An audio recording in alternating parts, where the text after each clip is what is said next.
Zoroastrianism, Symbols and Values by Jacques Duchesne-Guillemin.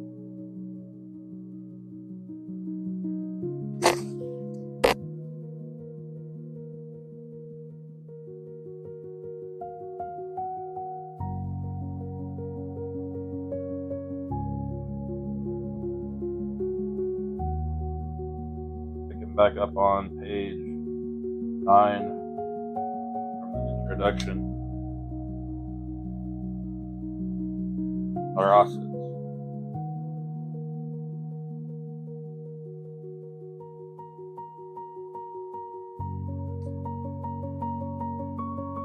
In Eastern Iran, the Iranian, Greek, and Indian religions lived side by side without much mingling. This area, superficially Hellenized by Alexander and the Indo-Bactrian kings, which succeeded him, of which the Menander was the most famous, underwent at the time several invasions. That of the Saqqas, North Iranians, left a part of the country to the name Sakistan, a land of the Saqqas, today called Sistan, partly in Afghanistan and partly in Baluchistan.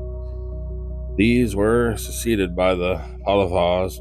One of whom, Gondopharnes, was known in Christian legend for having welcomed the Apostle Thomas, and also as one of the three Magi, Gaspar, who had gone to prostrate themselves at Bethlehem. Up till then, the ancient Iranian religion seemed submerged under Hellenism. It crops up again under the rule of the Kushans. The greatest of whom was Kanishka. On their coins, Greek, Iranian, and Indo-Indian gods are represented.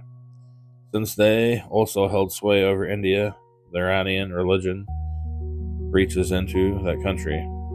And in the same way, Buddhism was introduced into Eastern Iran, attested, for instance, by the colossal Buddha statues of Bamiyan near Kabul. Sassanids. From 226 AD onward, the political center of Iran swung back to Persia under the Sassanids, who reigned until the Muslim conquest. Zoroastrianism, whose history had so far been obscure, now became the empire's official religion. It had to struggle there not only against Christianity, but against a more recent religion as well, Manichaeism, preached by Mani. This was a Gnostic synthesis of Jewish, Greek, Mesopotamian, and Iranian elements, characterized by an absolute dualism in which the good God, is confronted with an evil demon who is equally eternal and is responsible for creation. Artaxerxes, the founder of the Sassanid dynasty, reigned from AD 226 to 241. He had for his son the successor, the celebrated Shapur, 241 through 272, who humiliated the Roman Emperor Valerian. An exploit commemorated both by reliefs carved in the rock at Nakhchi-Rustam near Persepolis, which Alexander had destroyed above the rock tombs of the Achaemenid kings, and by an inscription engraved opposite this rock on the base of a monument, the so-called Kaaba of Zoroaster, where it was discovered in 1936. Artaxerxes' minister, Carter, caused another inscription to be engraved below the one just mentioned. Both tell us of the beginnings of the Sassanid Mazdaism. Carter outlived his master, and under Tharhan I, 273 through 276, caused Mani to be accused and imprisoned. Mani died in the chains at the age of 60. The site of the Nakhchi-Rustam was one of the two religious centers in Sassanid Iran. The other was Shiz in Media, today Duchesne-Guillemin, the political centers of the Duchesne, the ancient Arsacid capital, Susa, and the several places in Persia. Under Ormuzd II, 303 through 309, the Iranian Empire recovered its lost eastern provinces by annexing the northern kingdom of the Kushans. His successor, Shopper II, had very long reign, 309 379, during which the persecution of Christianity, which had since Constantine become the official religion of the Roman Empire, took on a political character. Footnotes: 2. A popular name, rising from confusion with the legendary hero Rustam. 3. Another popular attribution, this time to a figure of the Jewish tradition, Solomon.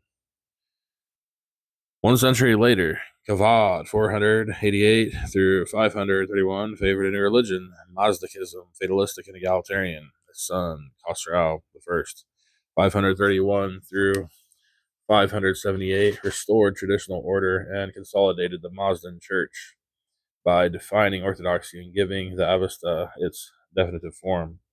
He was given the title Anushahravan, with an immortal soul.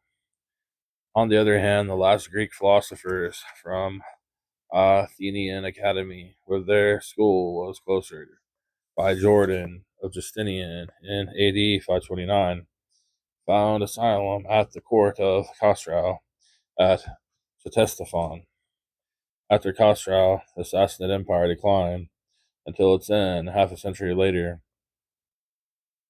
It opposed only half-heartedly the Muslim expansion, which decisively defeated the armies of the last Sassanid Yazdakard III and Qadis Mesopotamia in 635.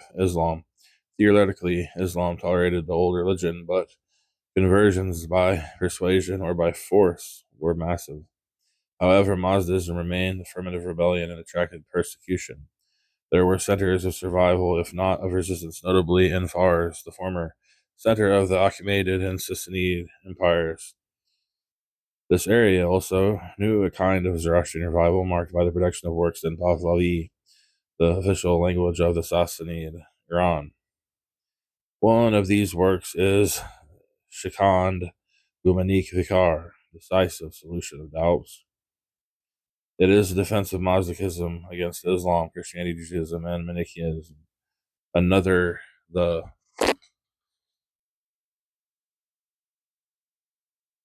Descartes, is encyclopedia apparently purporting to salvage from threatening collapse what was essential in their religion. One finds in it, amongst other things, a summary of the entire Avesta, still extant at the time the collapse did occur. For reasons not clear, the movement of the national revival was seized and diverted by dynasties of Turkish origin, the Ghaznavids, 926 through 1186, and Seljuks, 1037 through 1300,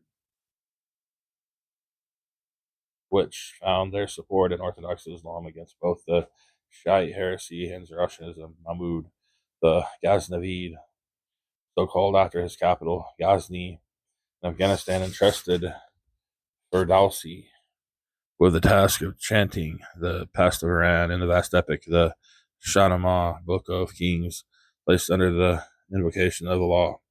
Zoroastrianism survived partly in the form of the elements amalgamated into the Muslim religion of Iran. There were also a few Mazdian works in the Persian language, such as 13th century Zardusht-namah, Book of Zoroaster, in verse, but the autonomous form of it subsisted only in small isolated areas such as those of Yazd and Kerman, today to the east of Persia.